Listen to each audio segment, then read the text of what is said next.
எத்தனையோ பேர் இறைவனைத் தேடி ரிஷிகேசம், இமயமலை, பத்ரிநாத் என்று எங்கெங்கோ போய் தனிப்பட்ட குகைகளிலே உட்கார்ந்து கொண்டு உணவு இல்லாமல், உறக்கமில்லாமல், உடம்பை வருத்திக் கொண்டு, பகவானே, உன்னை பார்க்கத்தானே தவம் செய்து கொண்டிருக்கிறார்கள்.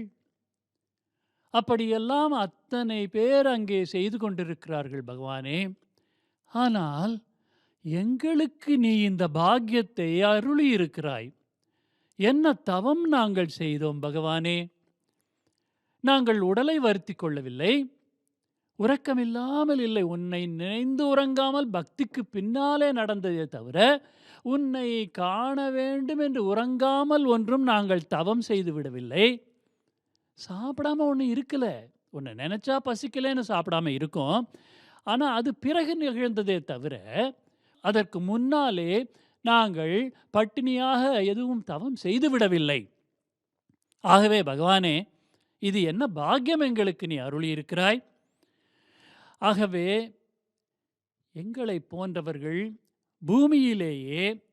பூமியிலே மட்டுமல்ல, எங்கோ மலையிலோ குகையிலோ நதிக்கரையிலோ அல்லாமல் நாடு நகரங்களுக்கு நடுவே வந்து உதித்து பிரசாந்தி மாநகரத்திலே வாழ்ந்து கொண்டிருக்கிறாயே பகவானே. இந்த இளம்பெண் இதையெல்லாம் யோசித்து பார்க்கிறாள். தன்னுடைய பாக்கியத்தை யோசித்து பார்க்கிறாள். பார்க்கும் பொழுது அவளுக்கு உள்ளுக்குள்ளே நன்றி பெருக்கெடுத்து ஓடுகிறது.